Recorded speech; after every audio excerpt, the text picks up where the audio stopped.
pessoal, quinta-feira, hoje, dia 6 de julho de 2017, sala 105 do Instituto Federal de Caraguatatuba.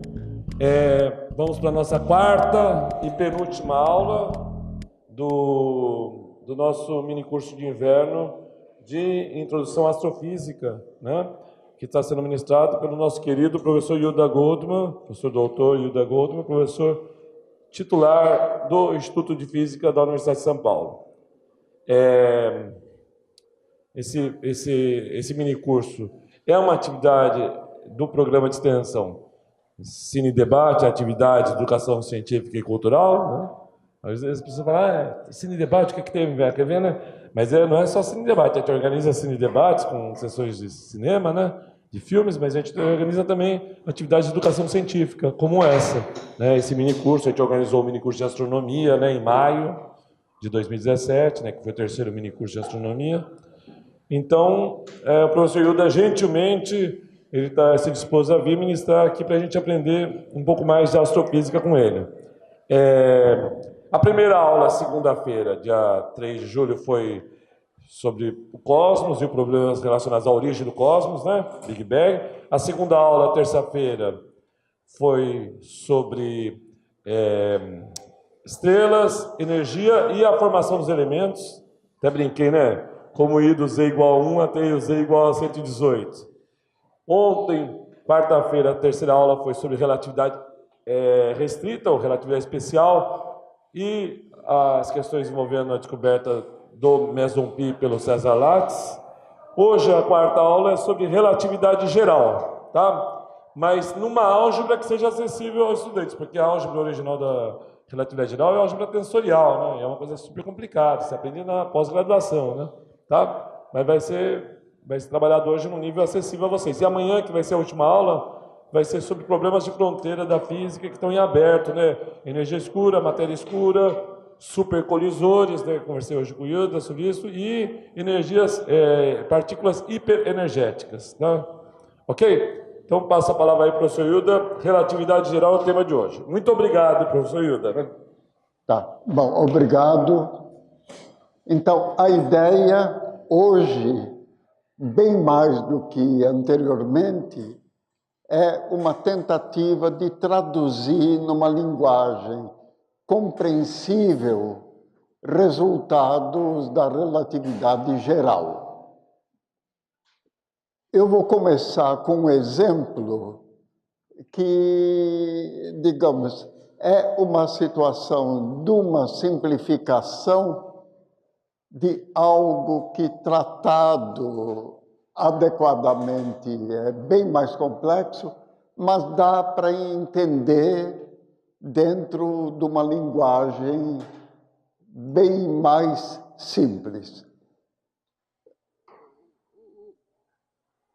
Isso que eu vou tratar agora, eu poderia estar chamando de Nasce uma Estrela. Título, de certa forma, ou olividiano, ou de uma novela da Globo, ou algo do gênero. Então, vamos fazer a estrela nascer.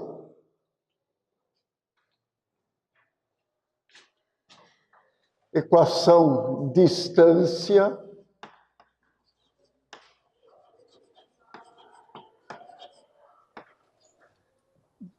em um movimento submetido a um campo acelerado,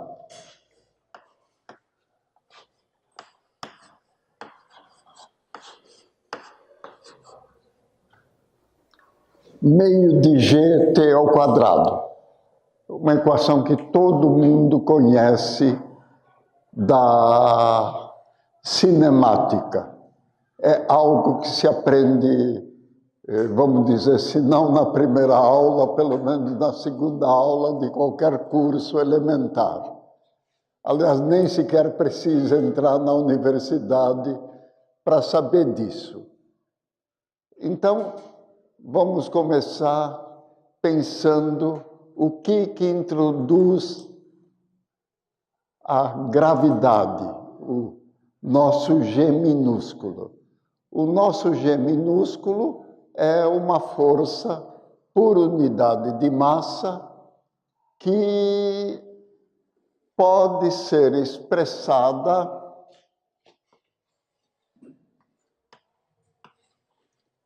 constante gravitacional, massa, quadrado da distância. Então, essa é a equação da gravidade, da força da gravidade, em uma situação de distribuição de massa esférica. Então, muitas vezes, no contexto do que nós estamos abordando, nós nos referimos à distribuição de massa. Utilizamos massa, duas distribuições de massa bastante fáceis de entender. Uma esférica, outra cúbica. Então, nesse caso, vamos utilizar a distribuição de massa esférica.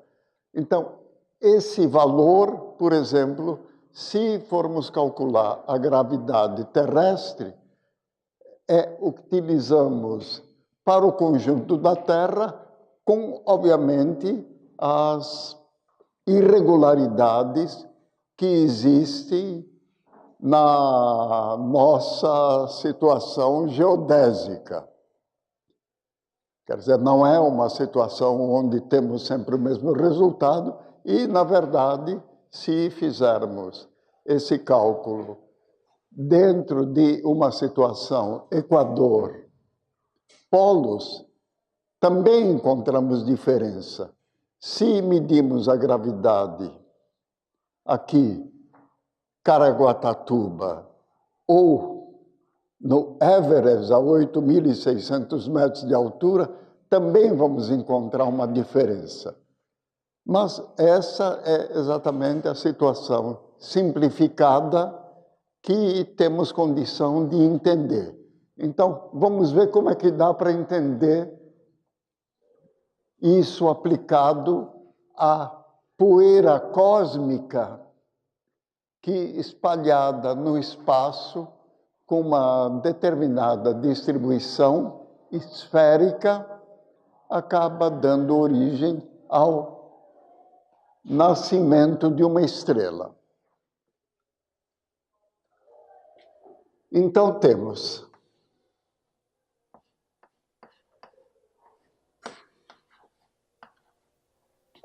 G T ao quadrado, a matéria M está espalhada inicialmente dentro de um raio R. Agora, a menos da dimensão da estrela formada, que é desprezível com respeito à distância original, periferia da matéria que encontramos, vai percorrer uma distância R. Então, isso vai dar origem à seguinte expressão: G, M, R ao cubo, T ao quadrado, igual a 1. Então, se queremos calcular o tempo de formação T, no caso, vamos verificar. Massa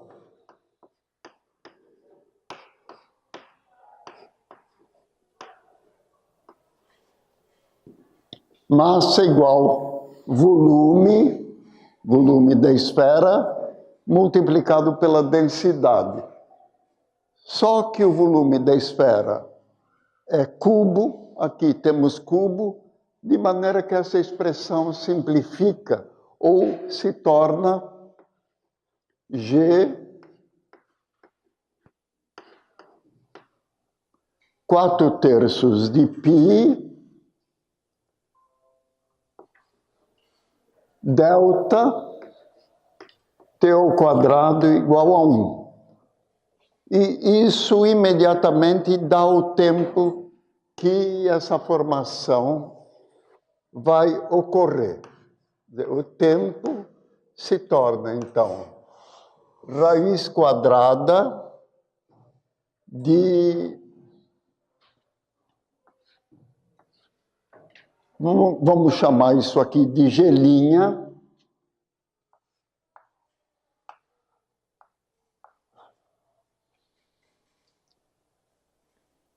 Então, temos algo muito fácil de calcular. O tempo de formação da estrela seria correspondente a uma determinada densidade, e essa densidade, evidentemente, à medida que a estrela está se formando, vai aumentando. Bom, vamos admitir que, eventualmente, o delta está aumentando, mas vamos tomar em conta uma espécie de delta médio,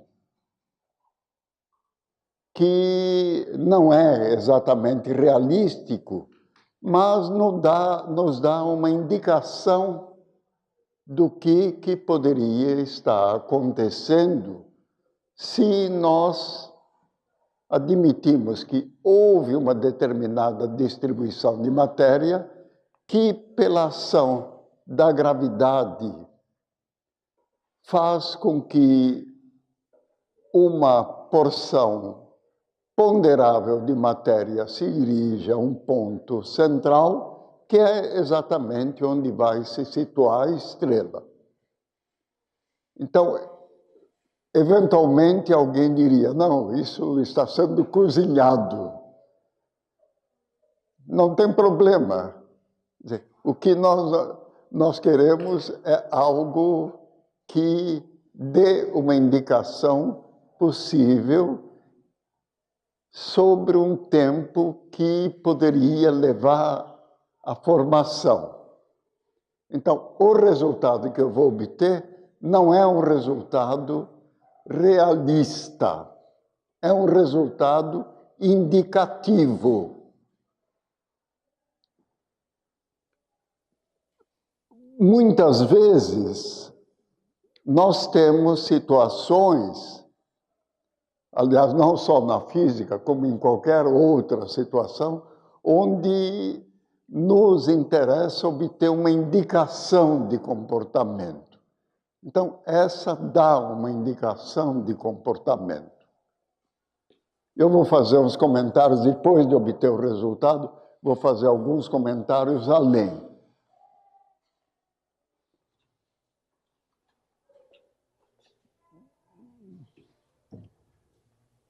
Vamos supor que o delta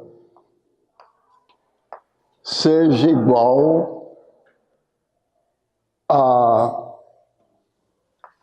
1000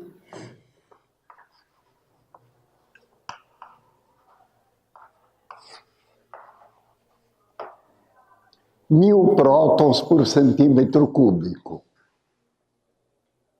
Então, 1000 prótons por centímetro cúbico, se nós compararmos a distribuição ou da galáxia, ou da nossa galáxia, ou do universo, é um número relativamente elevado. Significa uma enorme concentração de matéria. Então, vamos supor que por algum acidente astronômico, tenhamos inicialmente essa determinada situação.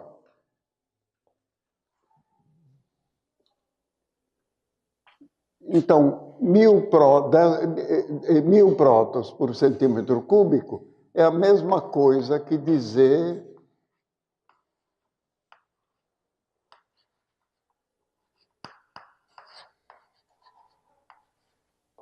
um bilhão de prótons por metro cúbico.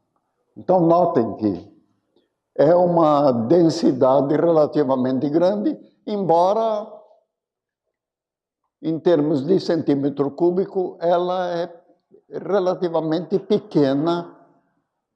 Agora, o que eu quero é a densidade no sistema MKS, no sistema internacional. Então, um próton, bom, e aí vou fazer um arredondamento. Um próton tem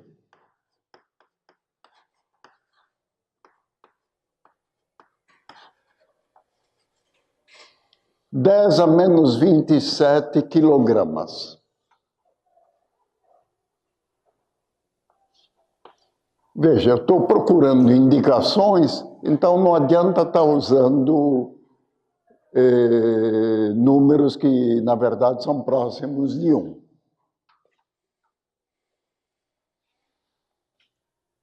Então, multiplicado por 10 a 9, acaba dando uma densidade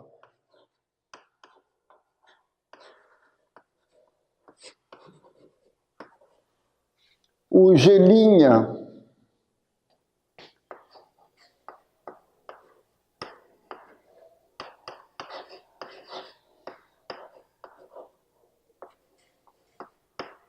(10 a menos 10) no sistema internacional, para não colocar quilogramas, metros, segundos, etc., é isso aqui. Então, vamos tomar o G', que na verdade não é o G diretamente, vamos tomar o G' como sendo 10 a menos 10. Então, tempo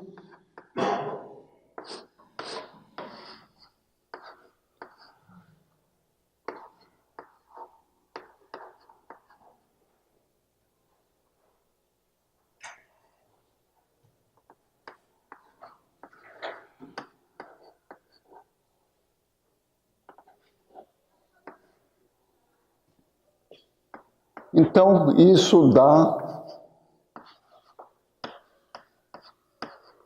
10 a 14, isto é, 100 bilhões de segundos.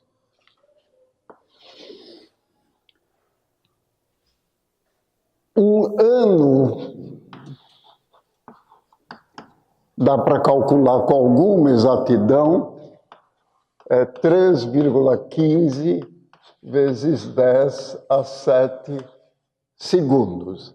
Então, isso vai dar um tempo, em termos de número de anos, 10 a 14 dividido por 10 a 7, isso vai dar 3 vezes, ou aproximadamente, 3 vezes 10 a 6 anos-luz. Então, esse é o tempo que leva a estrela para se formar.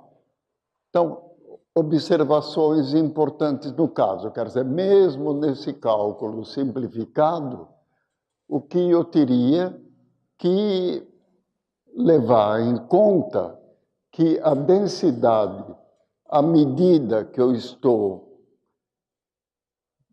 formando a estrela, ela está virando uma esfera de dimensão menor com a densidade aumentando.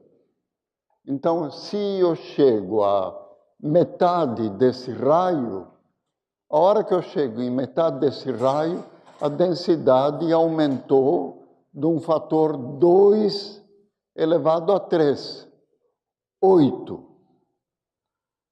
Então, eu teria que levar em conta uma densidade 8 vezes maior, isto é, quase 10 vezes maior. Então, se eu pego esse ponto para calcular a vida da estrela, eu teria que levar em conta que a raiz de, vamos dizer, aproximadamente 10, que é 3, a densidade acaba sendo algo que aumentou e faria com que o tempo que eu fosse calcular seria da ordem de 3 vezes mais curto.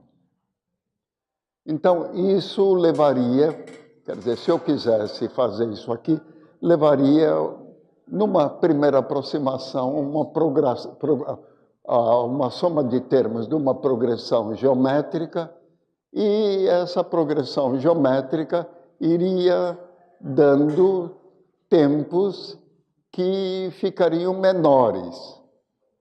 Então, o tempo que eu cheguei é uma espécie de tempo limite. Quer dizer, uma estrela levaria para a formação algo da ordem de 3 milhões de anos se partisse de uma distribuição de matéria correspondendo a 1000 prótons por centímetro cúbico.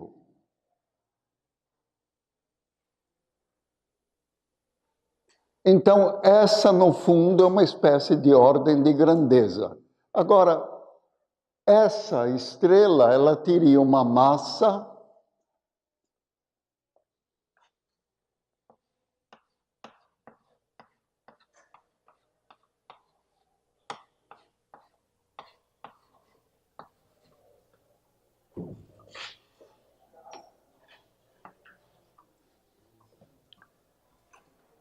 R ao cubo. R,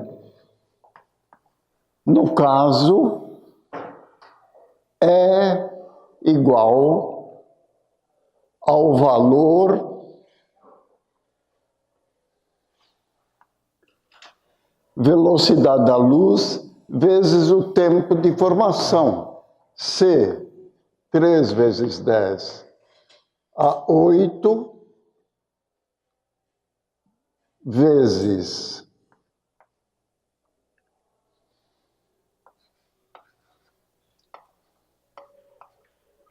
10 a 14 segundos. Então, fazendo essa conta, acabamos chegando a uma estrela que, se fizermos essa conta até o fim, no momento desnecessário, acabaria sendo uma estrela de enormes dimensões, bem maior do que a correspondente ao Sol. Então, esse é o mecanismo de formação de estrelas no espaço cósmico estão ocorrendo o tempo todo. Num determinado instante, essas estrelas acendem como se fosse um palito de fósforo. Quer dizer, não tem nada brilhando e, a certa altura, acende. Quer dizer, reações nucleares, quando atingida uma dimensão crítica, passam a ocorrer. Agora, eu não estou pretendendo, com isso, resolver o problema de formação de estrelas. Eu estou indicando como é possível obter um resultado significativo partindo de hipóteses simplificadas. Bom, então agora vamos a outra situação. Eu estava pensando em estrelas. Outra situação limite, tá? Essa é uma situação limite. Quer dizer, era algo que não existia, que passou a existir. Outra situação limite é uma que é conhecida como buraco negro. O que é um buraco negro? É uma formação estelar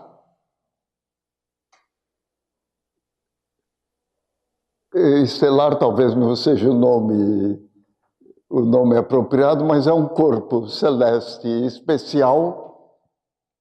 Esse corpo celeste especial é tal que matéria não pode escapar. Quer dizer, a velocidade limite é uma velocidade limite tal que a velocidade de escape é a velocidade da luz. Então, tudo que está nas proximidades, devido à intensa força gravitacional, acaba sendo atraído e não pode escapar. Uma observação interessante é que Stephen Hawking ele conseguiu demonstrar uma espécie de dinâmica de buraco negro, extremamente interessante. A única dificuldade, a teoria é belíssima, é uma das teorias mais bonitas que existem na física atual, só que de verificação impossível. Aliás, há toda uma série de previsões que são feitas que a verificação propriamente se torna impossível. As observações astronômicas hoje têm catalogado da ordem de bilhão de estrelas. Isso existe com dados disponíveis e a NASA disponibiliza para quem está interessado em fazer estudos de determinados corpos celestes. Porque a quantidade de dados é de tal ordem que é impossível para todos os astrônomos que existem hoje que essa análise possa ser feita. De qualquer maneira, é o campo que temos a indicação que é o mais promissor dos campos que existem em termos de ciências exatas. Astrofísica? Astrofísica. Quer dizer, isso existe disponível ou disponibilizado mediante inscrições adequadas. Eu não estou inscrito, então não sei os procedimentos, não tenho ideia. Mas, de qualquer maneira, entre as diversas observações que podem ser feitas, existem as possíveis observações de buracos negros. Buracos negros no meio desse bilhão são relativamente raros. Não existem buracos negros. Agora, ou digamos, não existem buracos negros uma quantidade apreciável nesse bilhão. Agora, se eventualmente considerarmos a totalidade do universo, que o bilhão é uma fração muito pequena da possibilidade que temos de observação. Então, essa fração muito pequena de possibilidades, chegando a 1 bilhão, evidentemente indica a vastidão do conhecimento que ainda é possível adquirir. Então, vamos ao buraco negro. O buraco negro tem também fantasias.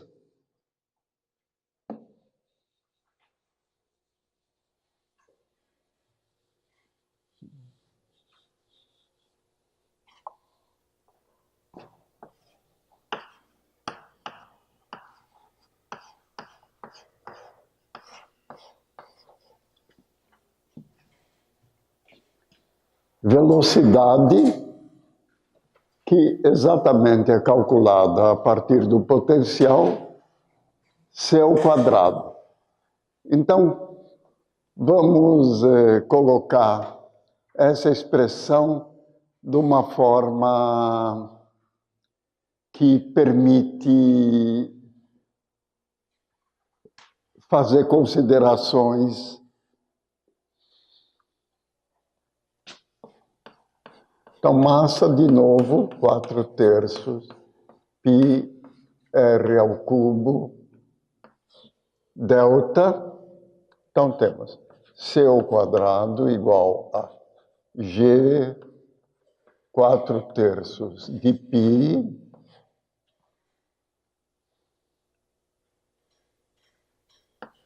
r ao quadrado delta.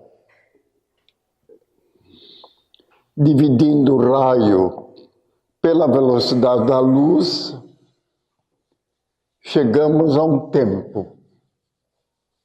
Então, vamos chamar esse tempo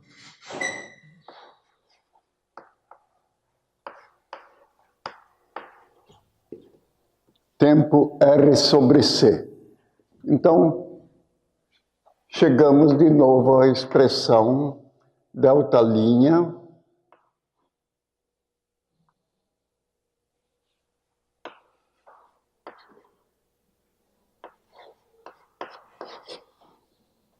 bom. Então, de novo, chegamos a uma expressão que, aliás, nós já havíamos chegado anteriormente quando calculamos o nascimento de uma estrela.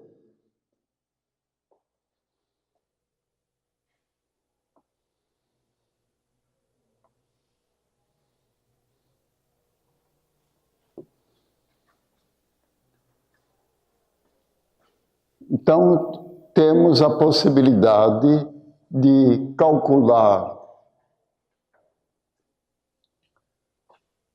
Eu vou repetir a mesma expressão que eu já havia obtido, usar uma cor diferente.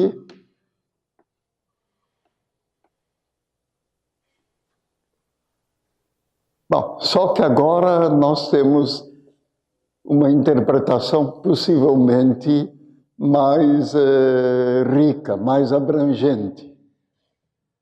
Temos um tempo correspondente ao possível percurso dentro do buraco negro e esse percurso vai depender de uma densidade. Quer dizer, o G' continua sendo a nossa constante, quer dizer, a constante gravitacional. Então, à medida que nós colocamos densidades de diversas ordens, nós acabamos obtendo valores correspondentes ao possível percurso do centro do buraco negro até a periferia. A hora que escapamos da periferia, na periferia exatamente, quer dizer, no horizonte, temos justamente o limite e velocidade da luz. Quando escapamos, a velocidade de escape é pouquinho maior do que a velocidade da luz. Só para situar propriamente, a Terra tem uma velocidade de escape pouco mais que 11 quilômetros por segundo. Então, o buraco negro é bem maior, essa velocidade de escape, e essa velocidade de escape é exatamente igual à velocidade da luz, isto é, 300 mil quilômetros por segundo. Então, vamos fazer algumas hipóteses e colocar alguns resultados numéricos.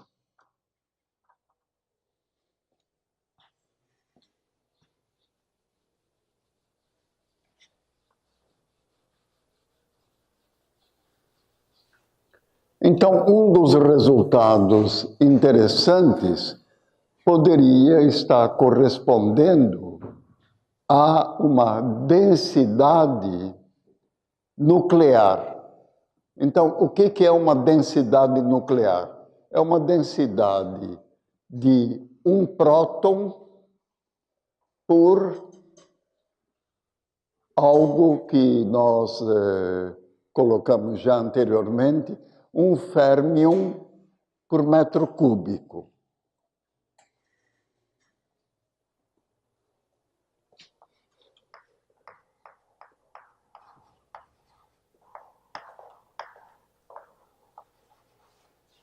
Então, um férmion é 10 a menos 15. Então, densidade que nós estamos supondo como sendo a maior densidade possível, isto é, a matéria toda acumulada, condensada, que chega a corresponder a um férmion aliás, um próton por férmion. Então, temos 10 a menos 27, tirei o 1,67, que para isso é inútil, 10 a menos 27 dividido por 10 a menos 15 ao cubo, 10 a menos 45.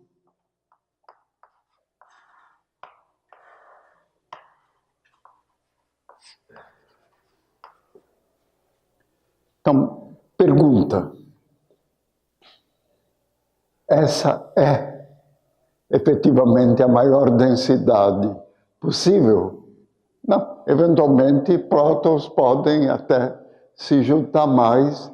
Eventualmente, temos uma outra modalidade de esfera, de astro, onde não existe a presença coulombiana, carga elétrica, nêutrons. Então, estrela de nêutrons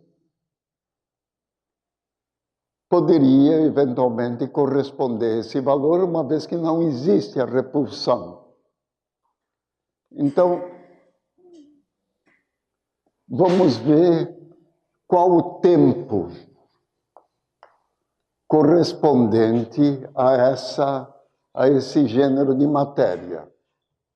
Então, vamos escrever de outra maneira, G' delta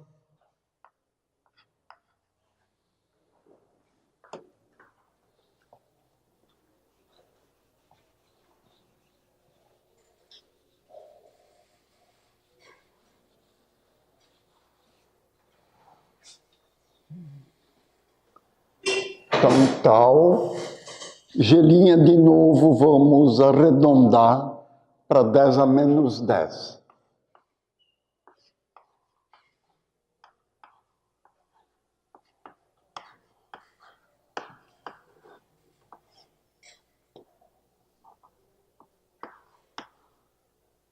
Dez a menos 10 vezes 10 a 8, 18. 10 a 8. 10 a 8.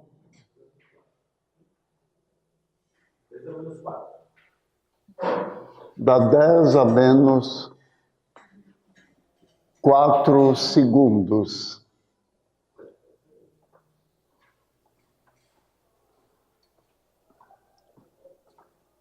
Aliás, aqui... Não, tá, ok, é isso mesmo. 10 a menos 4 segundos. Então, isso vai corresponder dentro da situação que a velocidade da luz é a conhecida, a um raio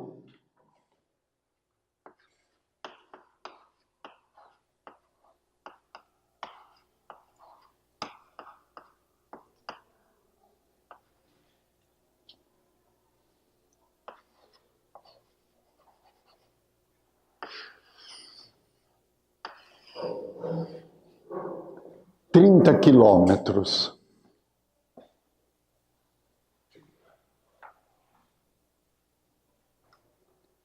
Se queremos um buraco negro igual ao Sol, não igual ao Sol, correspondente à massa do Sol, e formos fazer a conta, vamos acabar descobrindo que esse buraco negro, quer dizer, um buraco negro correspondente ao Sol, acaba dando algo da ordem de quilômetros. É colocar o Sol daqui até Maranduba, basicamente, né? Então fica o Sol realmente muito pequeno. A Terra, se acabar correspondendo ao buraco negro, a Terra seria um buraco negro minúsculo, 1 centímetro.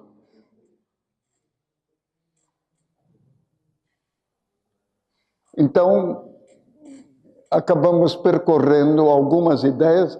Na verdade, note que a nossa expressão presente acaba sempre sendo algo que nós poderíamos colocar na forma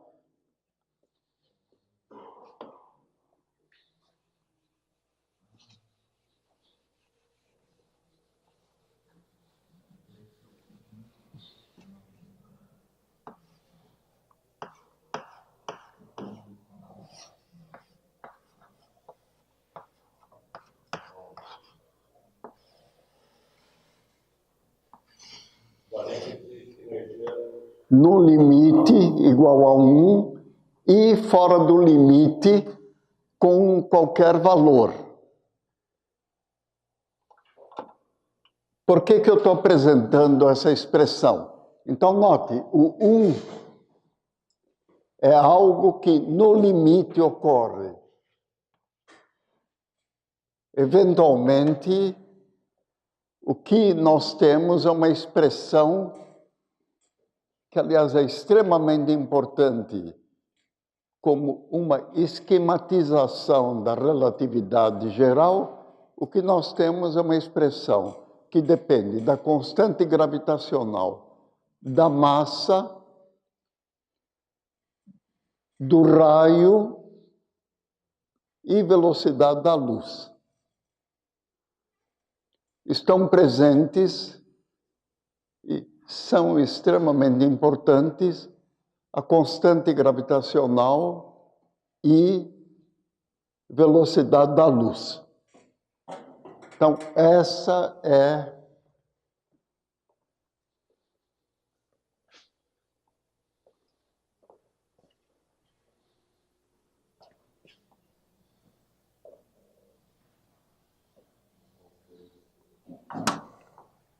uma constante universal. Então, é uma constante universal, massa, raio, são características dos corpos celestes.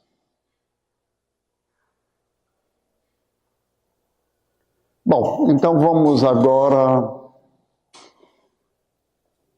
uma abordagem. Eu estou vendo que o que eu ia falar não vai dar, eu acabei demorando demais, mas ok, vamos tentar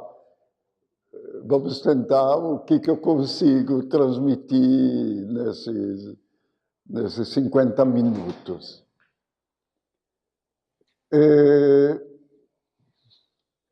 Vamos começar com uma pergunta crucial. Luz tem peso?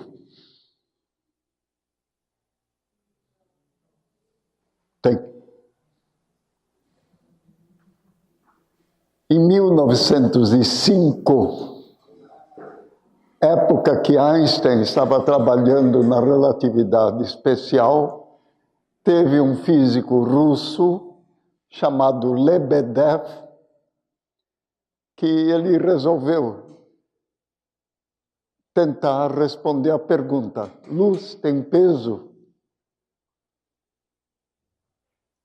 Então, ele tomou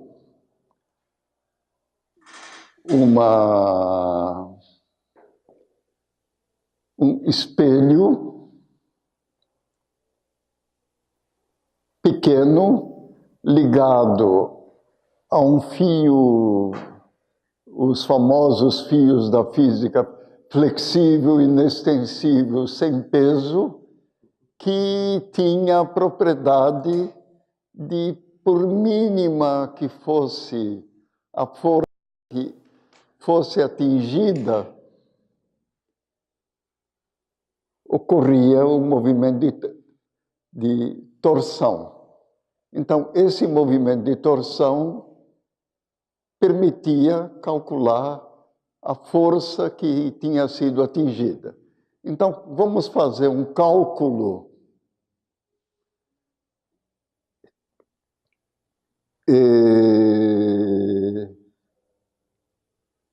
do peso de fótons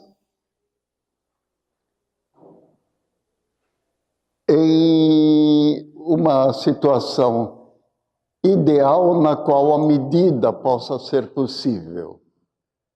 Então, temos aí o dispositivo do Lebedev e o notável que ele conseguiu o resultado. Ele demonstrou, digamos, não propriamente que a luz tem peso, mas que a luz é capaz de exercer uma força. Como peso é uma força, então, evidentemente, o que ele demonstrou é que a luz tem peso.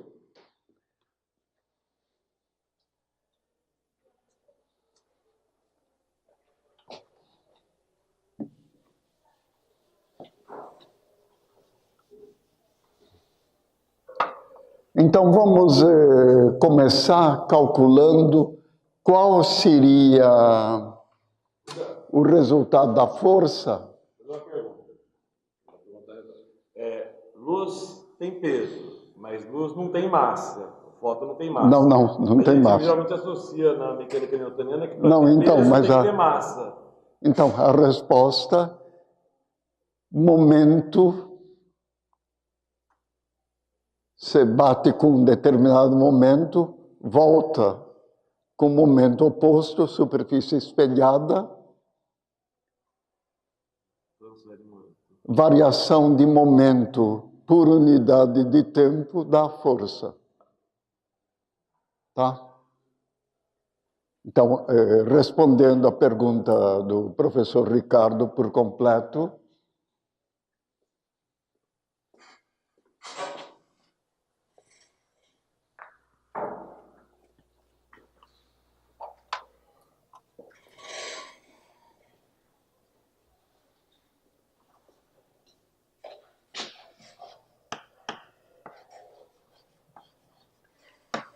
então, momento ou quantidade de momento é P igual a mv. Então, se eu tomo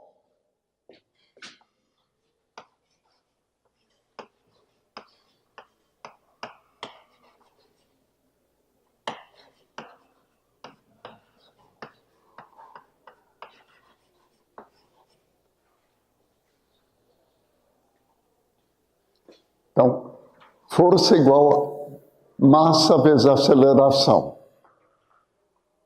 Bom, eu espero que vocês não estejam reclamando que relatividade geral seja tão simples. Eu estou esquematizando, tá?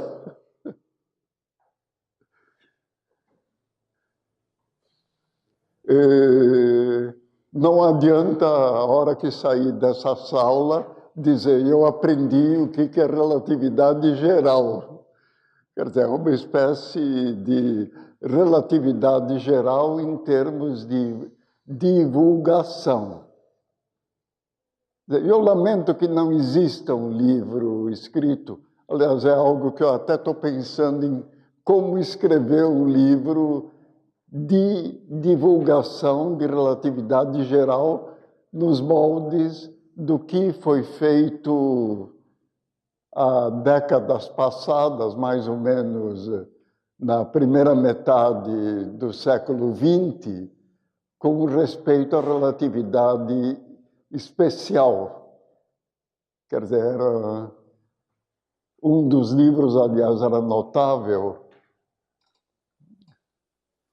chamava Mr. Tompkins in Wonderland, quer dizer, o Tompkins na Terra das Maravilhas, onde ele habitava um planeta que a velocidade limite era uma velocidade dessas possíveis, fáceis do universo, algo da ordem de 100 metros por segundo, e o que ia acontecendo com os objetos, com o relógio, etc, etc.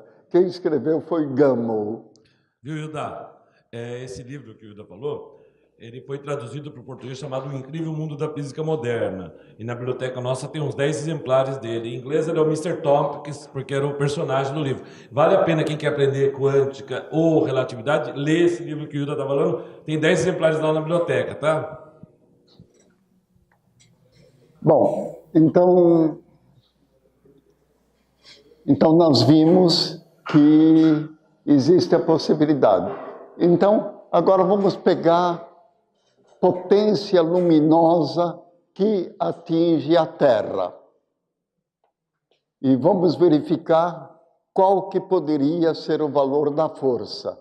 Aliás, a experiência foi feita com uma lâmpada forte, mas vamos admitir que a experiência pudesse ter sido feita na ocasião que foi, utilizando o Sol. Vamos verificar qual é o valor da força.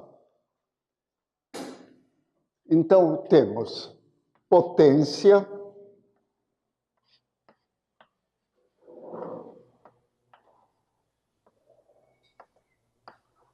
igual a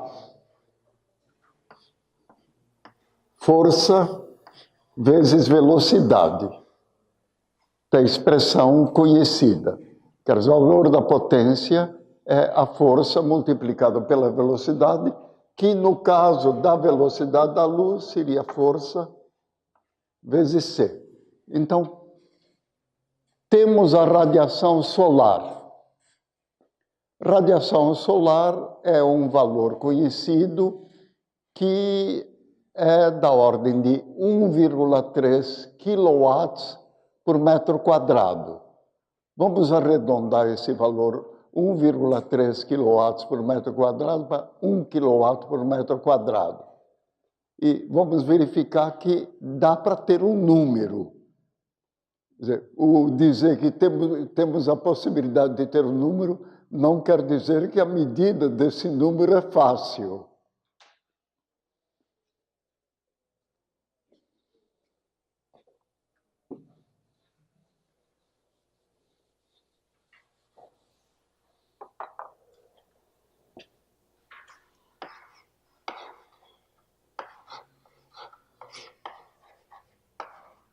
Aliás, essa é exatamente o valor da radiação solar que aquece a Terra, aquece os oceanos, e que, se eventualmente for refletida no cobertor de dióxido de carbono que está sendo formado por causa da nossa civilização industrial.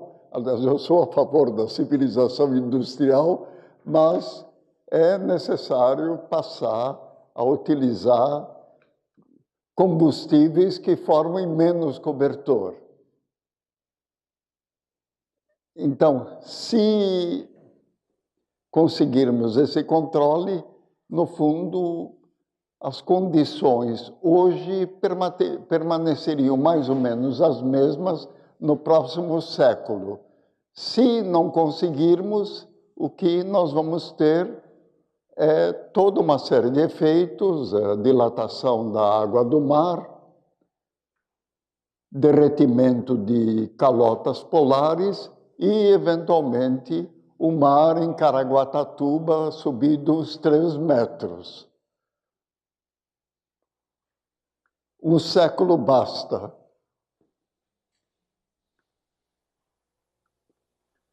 Então, 1 kW por metro quadrado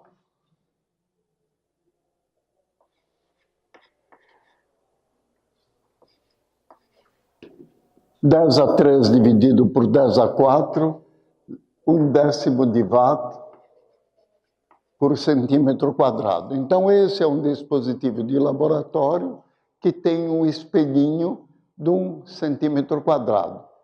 Então, o momento é refletido, fazendo com que, no número de partículas que chegam, com um determinado momento, o espelho recebe o dobro. Mas não tem importância, quer dizer, esse número de ser 1 ou 2, tanto faz. O que nós queremos é a ordem de grandeza. Então, temos 1/10 de watt por centímetro quadrado, vezes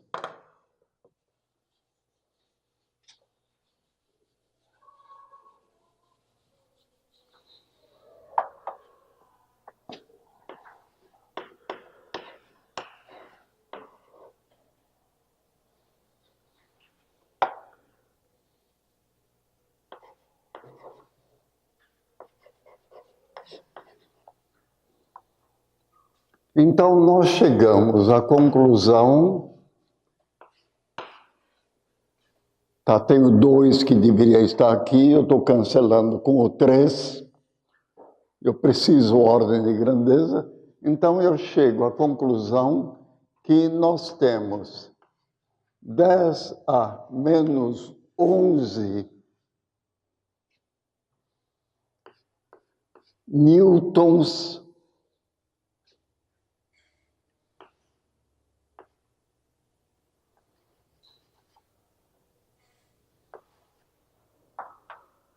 por centímetro quadrado. Bom, 10⁻⁻11 newtons por centímetro quadrado é um peso que a resposta que temos é que é muito difícil medir. Então, Lebedev, que eu comecei mencionando, ele tentou imaginar como poderia. Então, ele acabou pegando uma lâmpada extremamente forte, 1905, tinha lá o dispositivo e ele conseguiu medir uma força correspondente à potência que ele estava aplicando. Então, na verdade, a lâmpada era algo que, em termos de potência que chegava nesse centímetro quadrado, que era o dispositivo, como o fio era extremamente fino, sensível, então ele conseguiu medir, era algo da ordem 10⁻⁸ newtons, a força. Aliás, aqui eu pus centímetro quadrado, na verdade a força era em newtons, a força que foi obtida. 10⁻⁻11 newtons. Eu coloquei a unidade inapropriada. Então, essa foi uma medida efetuada. Bom, em 1960,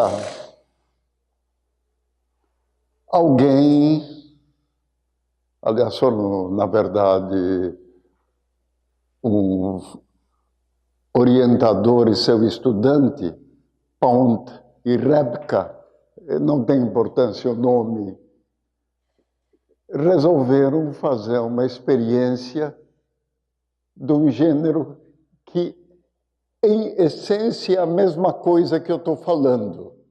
Quer dizer, luz tem peso. Então, a pergunta que ele fez é se fóton tem peso.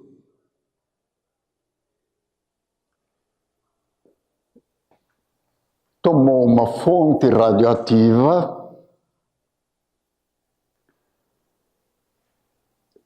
colocou numa torre na Universidade de Harvard,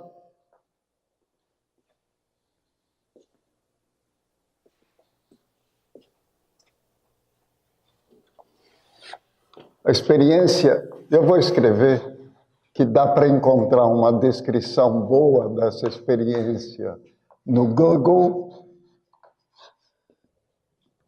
Repka e Pound. Então, tem uma fonte radioativa.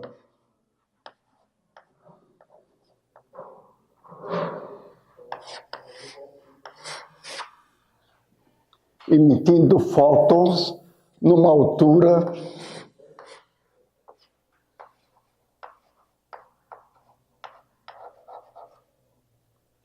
e essa fonte emitia fótons num detetor que ficava embaixo. Então, a ideia era exatamente descobrir o peso. Na verdade, mais do que o peso, a variação, a possível variação do peso do fóton emitido em uma situação de 22,5 metros. A resposta é, bom, trivial. V ao quadrado igual a 2GH, conhecemos Torricelli.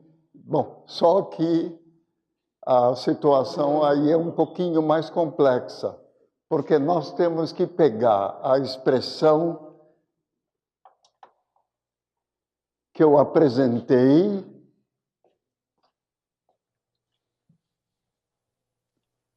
uma variação dessa expressão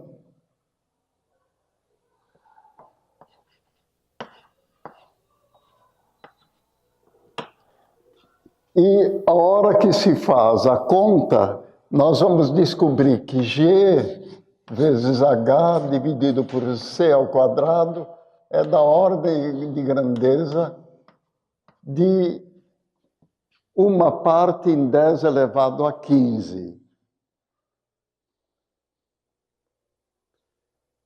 Então, a diferença do campo gravitacional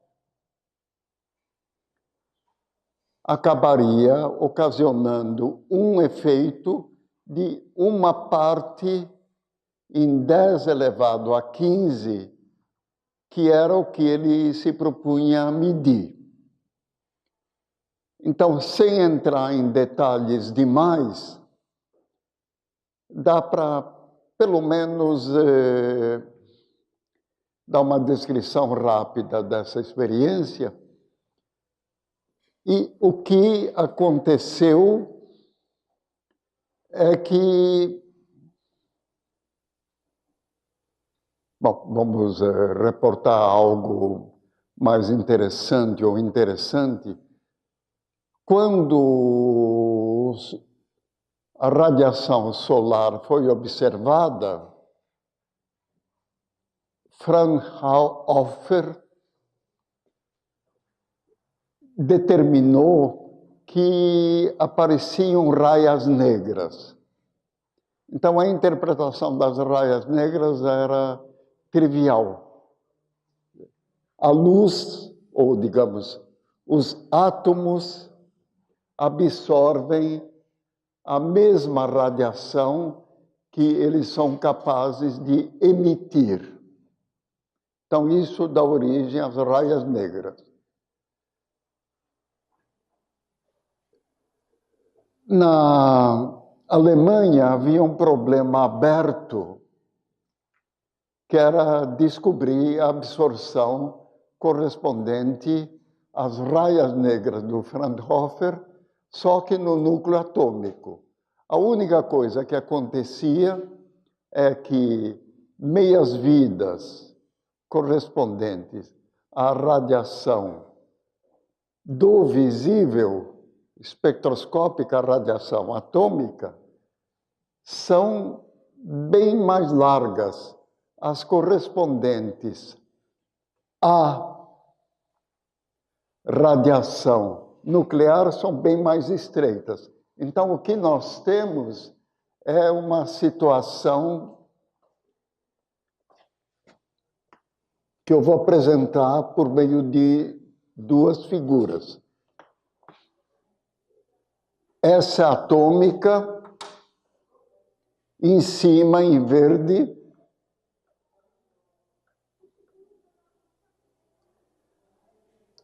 temos a nuclear.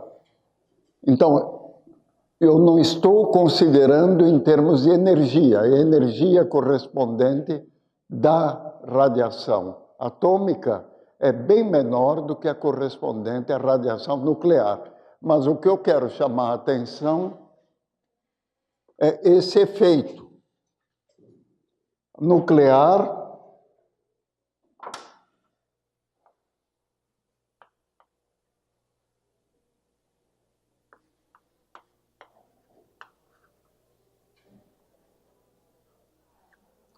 Então, nuclear a verde,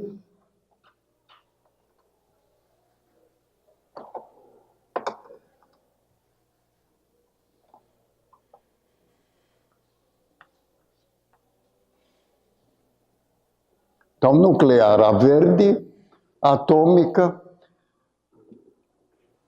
Então, o que acontece quando o átomo emite um fóton?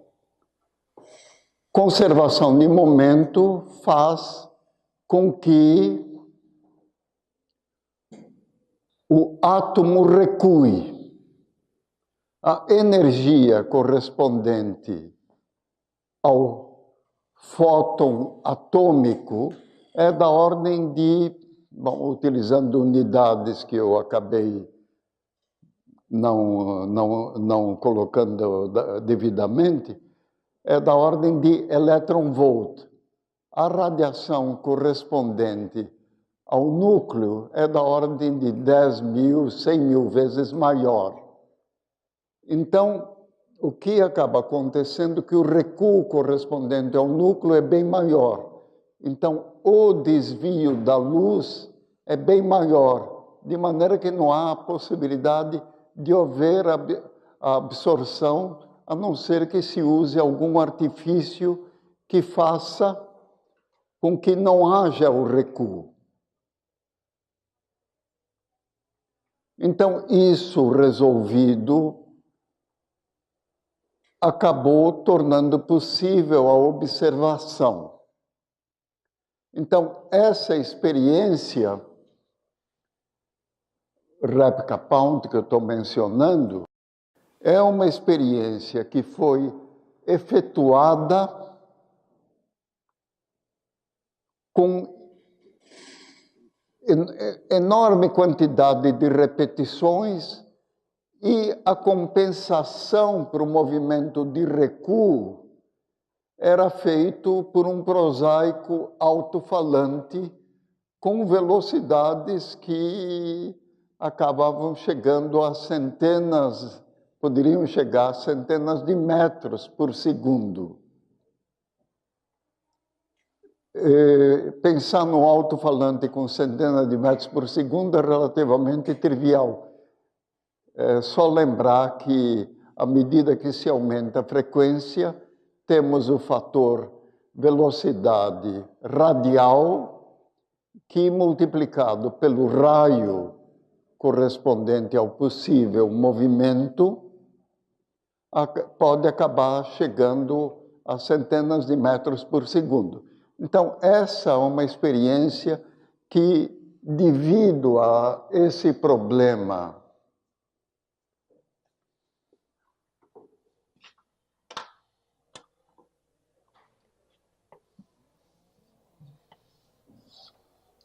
de precisão, acabou tendo que ser verificado toda uma série de vezes. Então, o que havia, o problema de Repka-Pound era, de certa forma, mais delicado do que só medir o peso do fóton.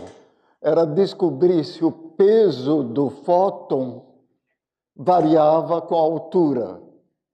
Então, a experiência foi feita jogando a radiação de cima para baixo, jogando a radiação de baixo para cima, repetindo por diversas vezes, fazendo com que o absorvedor estivesse em movimento, fazendo com que a fonte estivesse em movimento, e, no fundo, eles chegaram à conclusão que comprovou Einstein, a relatividade geral.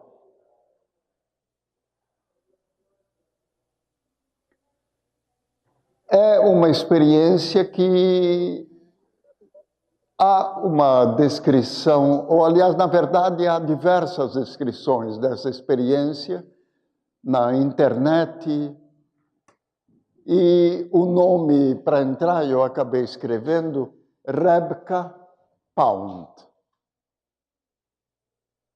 É uma das experiências mais notáveis da física. Bom, então estamos falando peso do fóton. Como que se manifesta o peso do fóton? Tá? É extremamente interessante.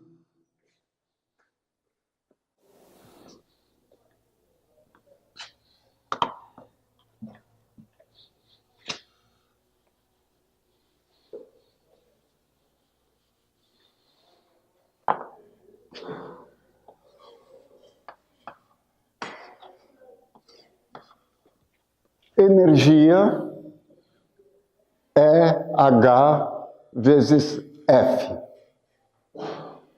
Então, a única característica do fóton que nós temos é a frequência.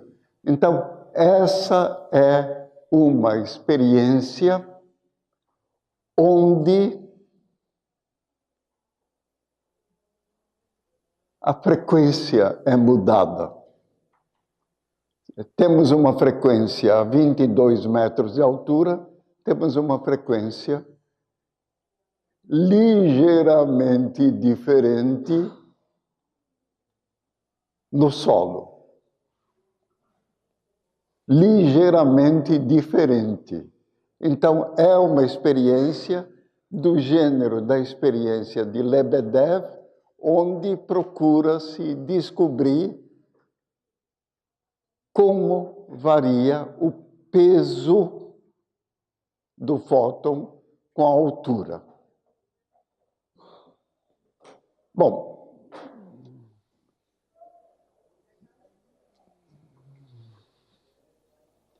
deixa eu fazer referência a mais alguma coisa e eu vou ainda detalhar mais uma experiência de relatividade geral.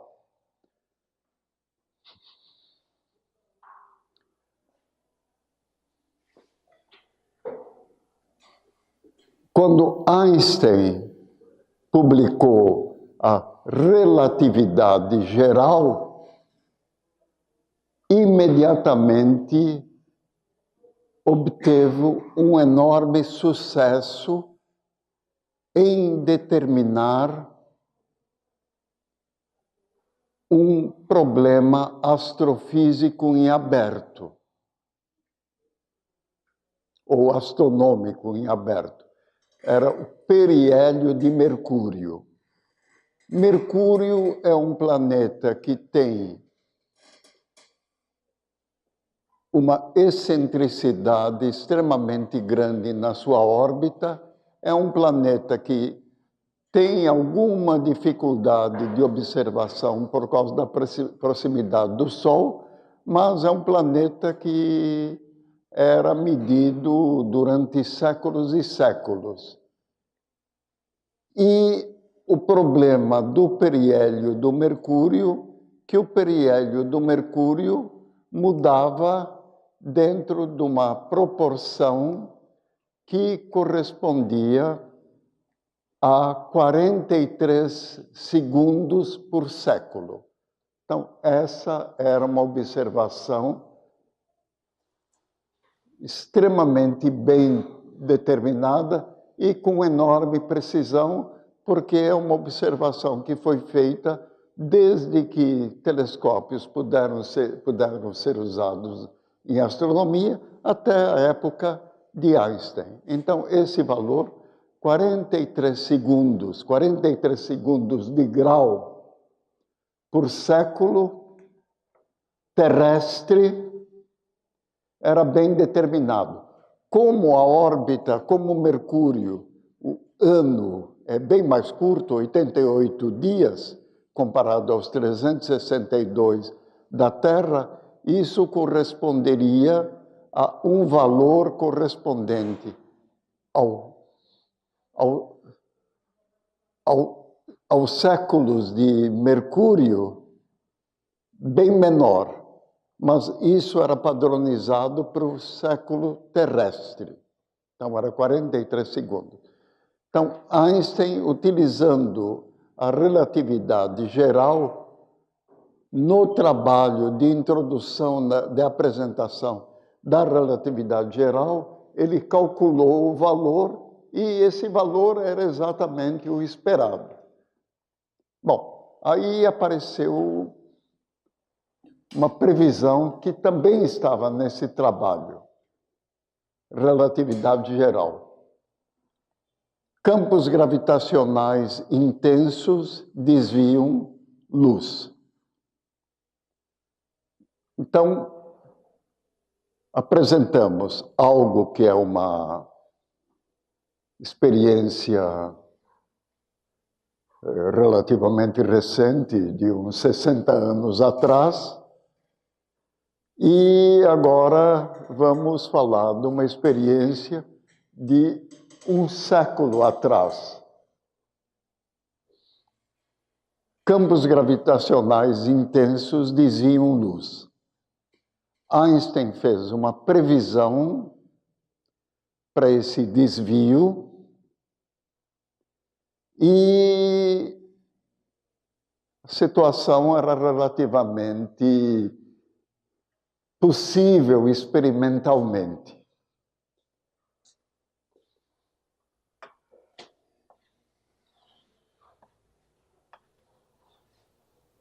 Temos uma estrela distante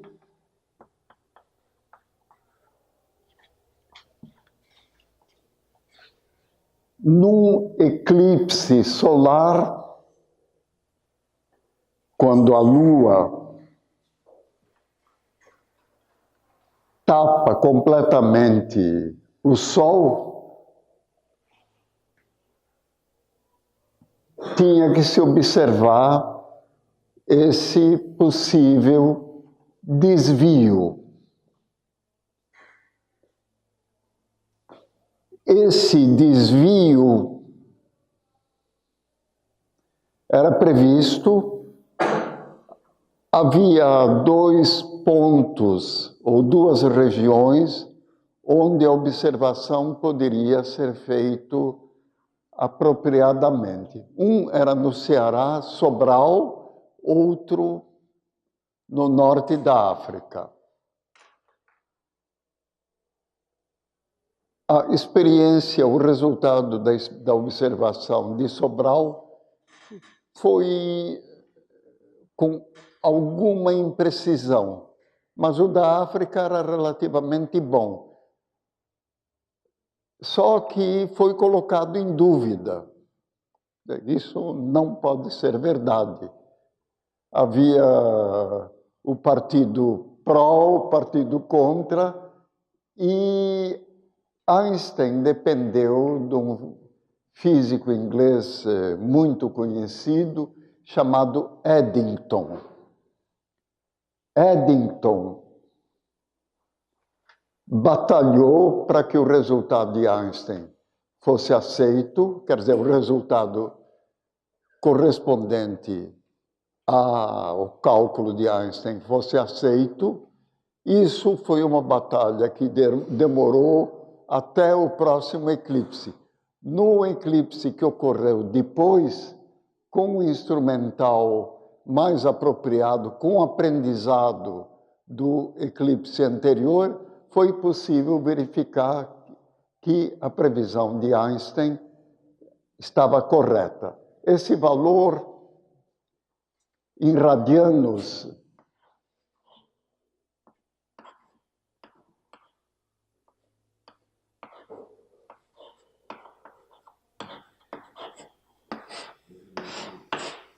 pode ser calculado em segundos. Então, isso simplesmente estava relacionado à fórmula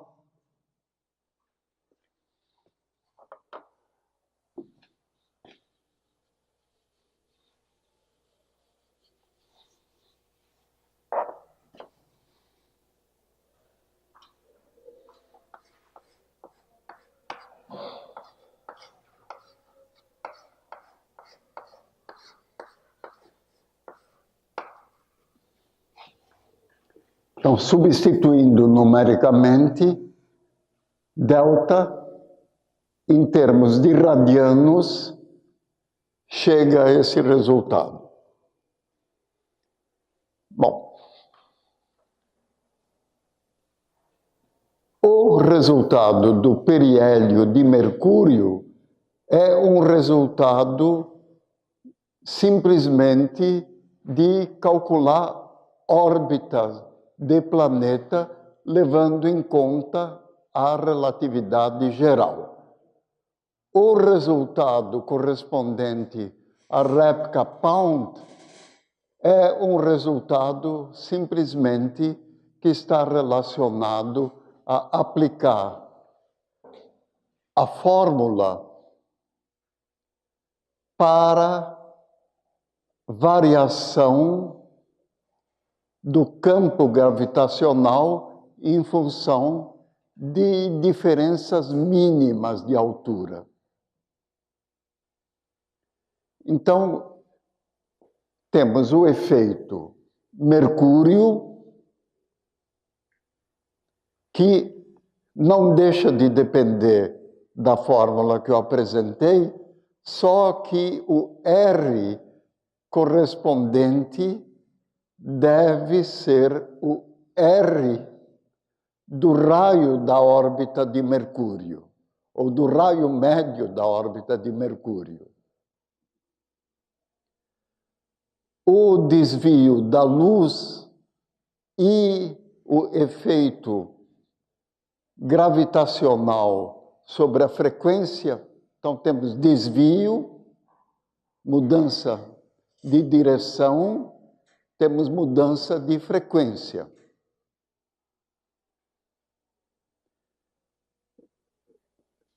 Há uns 60 anos atrás, aproximadamente na mesma época da experiência de Repka-Pound, houve um físico americano, cujo nome é Shapiro.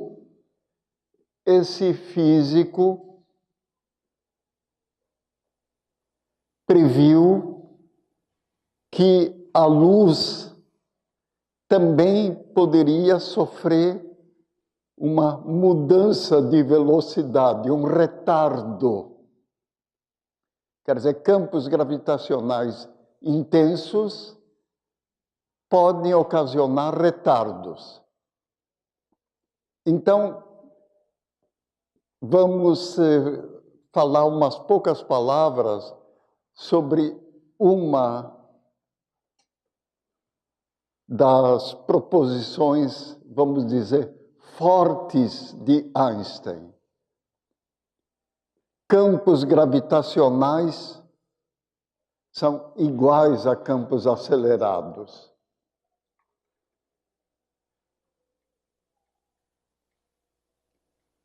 Luz tem como característica ser igual, constante. Só que, de novo, aparece o problema: campos inerciais apresentam as mesmas leis da física. Campos gravitacionais intensos são como se fossem campos acelerados. Campos acelerados não são inerciais. Então, em campos acelerados, poderia aparecer um comportamento que não é o mesmo comportamento dos campos inerciais. Então, Shapiro previu que a luz poderia estar sofrendo retardos em campos gravitacionais intensos. Bom, como fazer a experiência? A experiência só foi possível no século XXI. Aliás, foram feitas algumas experiências no século XXI. E essas experiências evidenciaram o retardo. Então, eu vou dar uma descrição dessa experiência. Uma pergunta. Retardo. O campo gravitacional funcionaria uma espécie de resistência?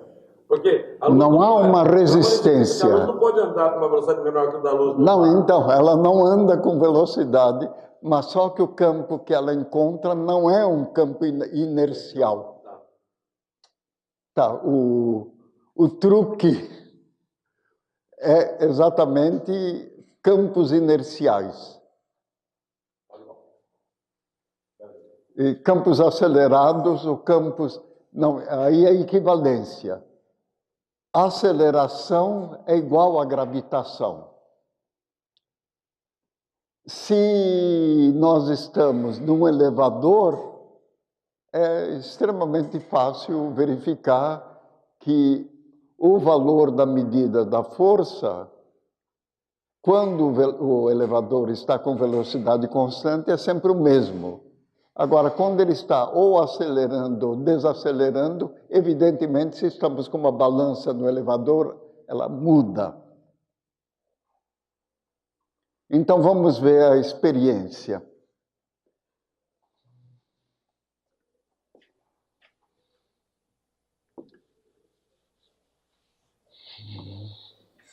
A experiência é uma experiência que só foi possível basicamente em função de um radar extremamente potente. Então, esse radar extremamente potente, com um pulso extremamente estreito, foi o que foi utilizado. Então, vamos dar a descrição do que foi a experiência.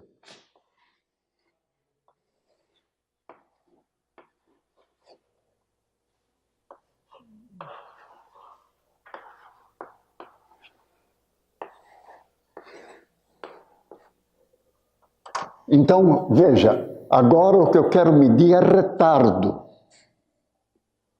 Então, órbita de Vênus é extremamente bem conhecida. Por meio de telescópios, podemos colocar ou observar Vênus na melhor posição possível com respeito à Terra, que é basicamente aquela figura. Estamos com radar na Terra, radar lança um feixe muito intenso para Vênus, o feixe reflete em Vênus e volta para a Terra, onde ele é detetado.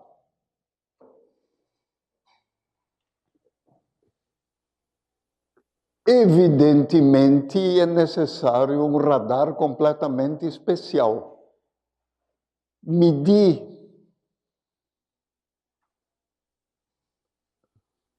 tempos da ordem de microsegundos hoje é trivialíssimo.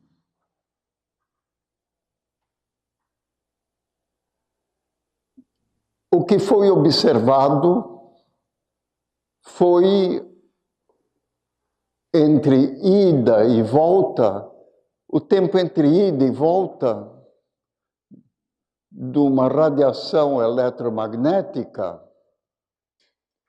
entre Terra e Vênus é quase que da ordem de meia hora, 30 minutos, aliás, é pouco menos.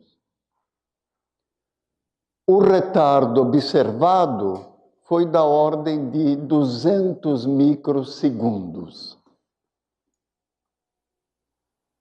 Medir 200 microsegundos há 50 anos atrás era trivialíssimo. O que não era trivialíssimo é obter um radar suficientemente forte. Então, pense no seguinte, um feixe é mandado, chega até Vênus e é refletido. Reflete em Vênus. Quando volta, a abertura acaba sendo bastante maior. Então, sai um sinal extremamente forte, eu não tenho valor, mas sai um sinal de radar extremamente forte, reflete em Vênus, volta um feixe muito fraco.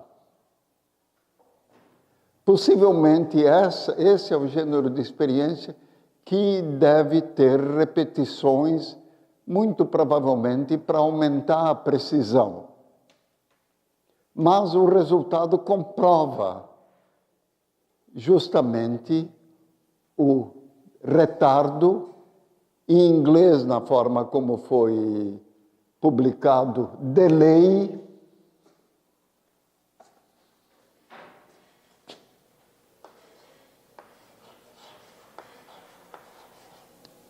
e o autor da ideia é Shapiro. Aliás, a experiência se chama experiência de Shapiro e, por incrível que pareça, o resultado está contido na solução de Schwarzschild,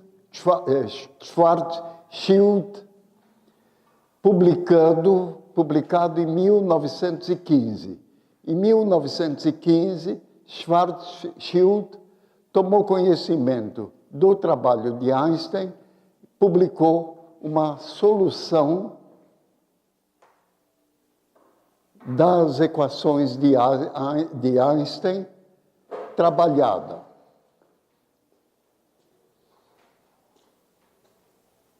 Eu vou esquematizar no essencial.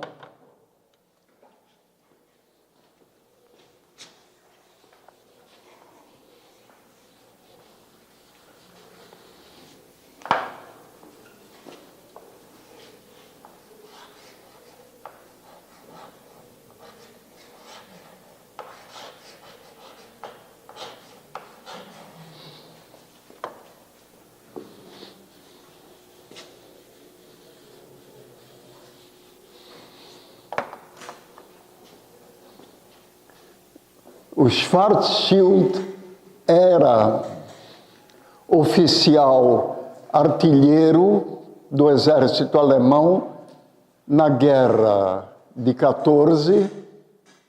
Ele estava servindo no fronte russo. Ele mandou esse trabalho para publicação e morreu em seguida.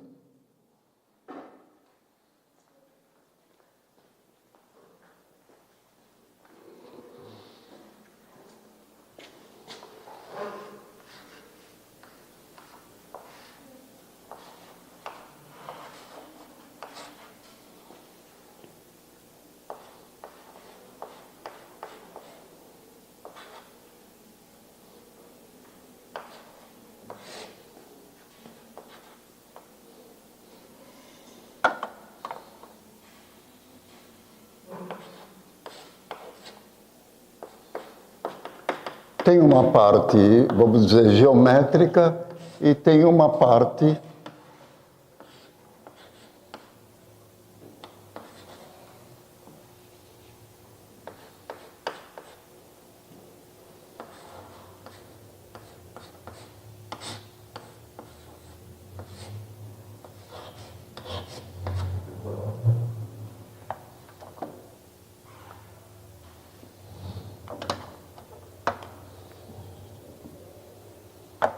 Então, o curioso nesse trabalho de alguém que morreu em seguida, mas teve a oportunidade de mandar o trabalho para publicação, que ele previu toda uma série de propriedades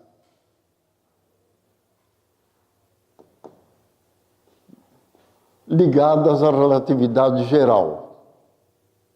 Então, nessa primeira que eu vou dar um pequeno desenvolvimento, temos algo interessante, e nessa segunda existe a previsão dos buracos negros. Quer dizer, essa equação, ele observou que tinha uma singularidade que ele não teve condição de interpretar na época, exatamente os buracos negros. Quer dizer, o que é o buraco negro? O buraco negro, na solução da equação, é uma singularidade, porque na hora que, quando 1 torna-se igual a Gm sobre R, colocando a velocidade da luz de maneira correta, essa singularidade é exatamente o valor infinito. E o valor infinito é o que corresponde exatamente ao buraco negro. Então, vamos fazer um pequeno desenvolvimento.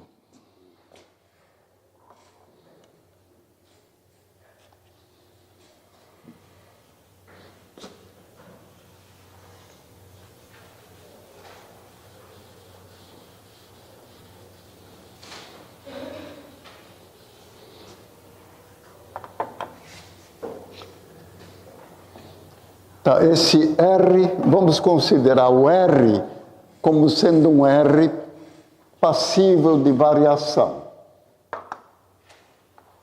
Então, o que nós temos é dr sobre R. Agora, vamos dividir dr sobre R por C. dr sobre C dá um tempo. Então, temos um tempo. Só que a integral do tipo integrais do tipo dx sobre x são logarítmico. Então, o resultado, basicamente, de Shapiro, fazendo a previsão,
Eu estou escrevendo o resultado.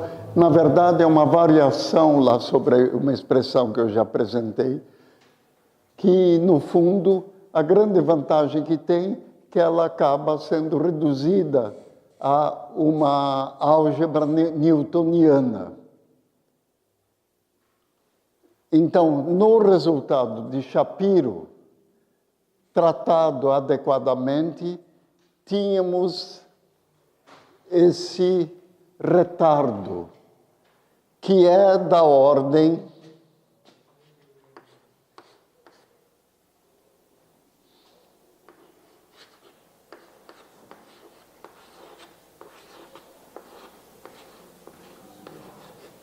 de 200 microsegundos num tempo de percurso da ordem de 2.000 segundos.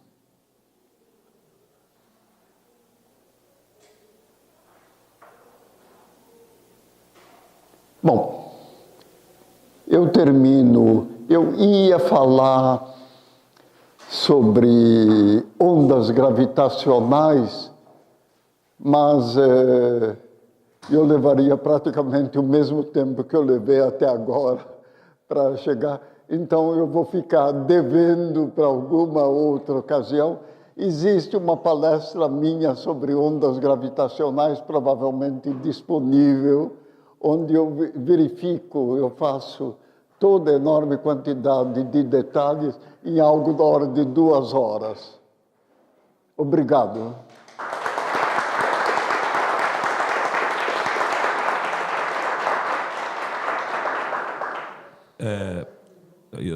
Tá ligado o som aí? Bom, só os alunos do ensino médio não fiquem muito assustados com integral de... Imagina integral de x sobre x, né? Tá? São assuntos que vocês vão aprender quando vocês aprender cálculo diferencial integral. O Newton inventou isso, de integral e derivada, realmente é uma ferramenta importante se vocês forem estudar um dia exatas, mas aquela meia hora que o Hilda falou, 2.000 segundos, é porque, vai ver, a luz do Sol até a Terra demora 8 minutos. Se Vênus está em oposição, Vênus está mais perto, tá? Vamos mudar, colocar que teria mais 8 minutos para o outro lado, 15 minutos, mas para ir para voltar, 30 minutos, né? Tá? E tem um delay, um atraso de 200 microsegundos, né? Então, só antes de abrir um tempinho para perguntas, eu ainda estava com 2 livros lá em casa, bacana. Um livro em francês, que é o Le Mystère du Temps, de Galileu Einstein, Os Mistérios do Tempo. Aliás, é um magnífico livro de divulgação. Então, é um livro que o filho do Hilda trouxe para ele, é bastante interessante. Tem a experiência do Shapiro, tem a experiência do... O Rapka-Pound. Do Rapka-Pound, né? E esse outro livro aqui, esse aí está em francês, esse aqui está em inglês. From Physical Lynn Trainor. Concept to Mathematical Structure, An Introduction to Theoretical Physics. Dos conceitos físicos até a estrutura matemática, uma introdução à física teórica do Lynn Trainor e do Mark Wise, né? O Lynn Trainor é um professor lá de Toronto, né? Foi professor de Toronto. Aliás, ele, além de ser professor de física, quer dizer, um grande professor de física, ele jogava hóquei, que é um dos jogos mais violentos que eu já vi, fora o futebol americano. O pessoal se matava e ele jogava. Você foi para Toronto algumas vezes lá? Não, algumas vezes. Eu fui, exatamente, ele foi meu anfitrião. São 2 livros bons, depois se alguém quiser, no final, dar uma olhadinha aqui, tá? Né? Mas vocês podem pesquisar, eu estava almoçando hoje com o Hilda e estava procurando a Shapiro na internet, procurando esse experimento do Rapka-Pound, né? E outras coisas, mas vocês podem tentar procurar. Basicamente, vocês aprenderam hoje 4 experimentos que comprovam a relatividade geral, né?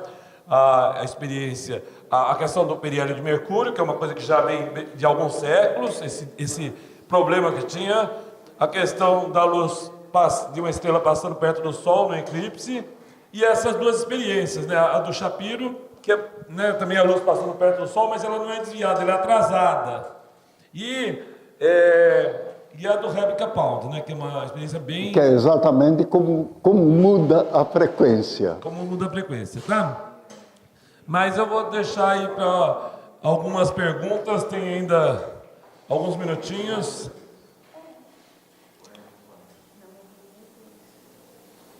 É que a gente é míope, né? Então, a gente não enxerga direito. Aqui é 200 microsegundos. É isso? Não, ali. Professor, já está perguntando o que é esse R, o que é essa R0, o que é isso? R0 é o raio do É o Sol. raio do Sol. Basicamente, eu acho que R1 E R1 e R2 R2 são as distâncias das órbitas, respectivamente, Vênus. Vênus, Terra. E M é a massa do Sol. M é a massa do Sol.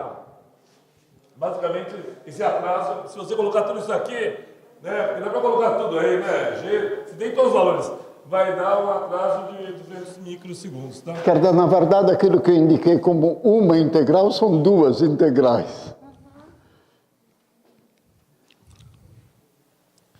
Bom. Aliás, aqui R0 ao quadrado. Ó. Tá de boa? Então, na verdade, o que nós está em jogo é R1.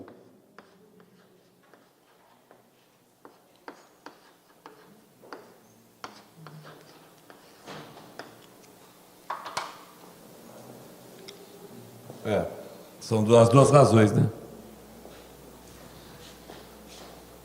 Conde, André? Ninguém quer fazer nenhuma pergunta? Fala. É que eu gosto da equação, eu gosto da matemática. Se eu disse que essa equação aqui chegaria no buraco negro, e essa aqui? Então, essa é exatamente o efeito do retardo. O efeito do retardo. Legal, hein? Porque a Legal hora que eu a equação. divido o dr pela velocidade da luz, eu tenho o tempo. Isso que eu não tinha... Tá, deixa eu exemplificar. Basicamente, ela está perguntando essa aqui, né? Porque essa aqui dá singularidade na hora que vai infinito, né? Tá? Buraco negro, valor infinito. Em amarelo está escrita a sua pergunta. Obrigada. Fala, Rodrigo.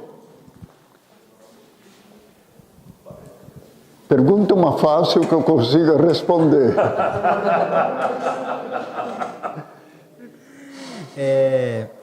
Eu ainda não ficou muito claro para mim isso da luz conseguir produzir força, porque pelo momento linear, m vezes pela derivada do momento linear, ainda a massa ainda seria zero, então a força ainda seria zero. Só que você Matematicamente, não dá pra transforma enxergar. a derivada em número de partículas por segundo. Quer dizer, o que você precisa é a conversão perda de momento, que é a variação de momento dividido por tempo. Então, o número de partículas que atinge e que mudam. Deixa eu explicar de outro jeito. O momento é massa vezes velocidade na mecânica newtoniana. Na mecânica einsteiniana, na dinâmica relativística, não é mv, é gama mv, onde gama é o fator de Lorentz.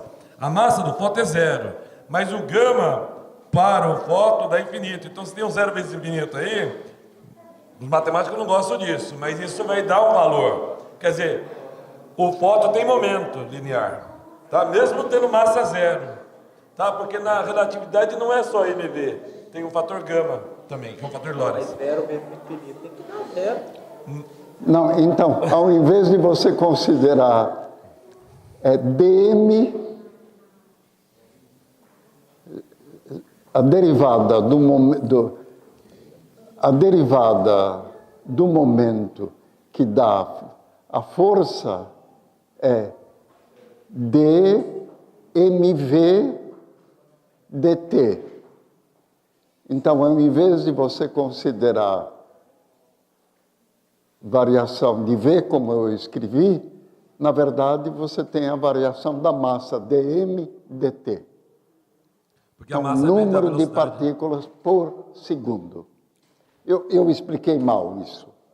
Viu? Só satisfazendo. Veja bem, vocês vão ter uma disciplina de 4 aulas, acho que no 5º ou no 6º semestre, que é relatividade, introdução à relatividade. Você não consegue pensar nisso classicamente, porque esse é um problema. O fóton, mesmo tendo massa zero, ele tem momento e ele tem peso. Pela mecânica newtoniana não dá para entender isso, mas pela mecânica relativística dá para entender, tá? Tá, e isso também, Fala. isso também do campo gravitacional, ele interferir na luz. Então ele desacelera a luz? Não. Exatamente Ele ele não muda o a resultado. velocidade, ele em curva. Ah, tá. Ele não Quer dizer, ele pode- curva, ele muda a frequência e ele muda a velocidade Para baixo, né? para baixo. Fica mais lento. Então, na verdade, a maneira de você ver isso é que o campo gravitacional extremamente intenso não é um campo inercial. Yudá, você falou que a velocidade fica mais lenta, a luz fica mais lenta? A luz fica mais Então lenta. ela fica com uma velocidade menor que C? Sim, mas ela fica com a velocidade menor que c apropriadamente. Tem uma maneira extremamente fácil de pensar nisso. Você está no ar ou vácuo, aproximadamente a mesma coisa, aí você vai para a água. No ar, a velocidade da luz é 300 mil quilômetros por segundo. Aí você entra na água. Qual é a velocidade da luz da água? É 3/4 disso. Mas ali, Yudá, não está no meio, está no vácuo, porque entre Vênus e a Terra tem Não, vácuo. então, não, mas é que o meio não é mais o meio inercial. Não é um meio inercial. Mesmo não sendo material, ele não é inercial. Quer dizer, a velocidade da luz é c no vácuo, numa situação de um meio inercial. Ali não é um meio inercial porque tem um campo gravitacional forte. O campo gravitacional forte faz com que a luz deixe de estar num campo inercial. Mas até ela sair da Terra e entrar no vácuo, ela tem uma atmosfera da Terra. Não, Então, mesmo mas jeito é a isso atmosfera não está de levando Terra. em consideração aqui. Tá, mas ela alteraria. Só altera, mas daí você faz... Não, mas digamos, você muda ligeiramente, mas não o suficiente para justificar os 200 A microsegundos. atmosfera da Terra é 10 quilômetros, né? Não é isso?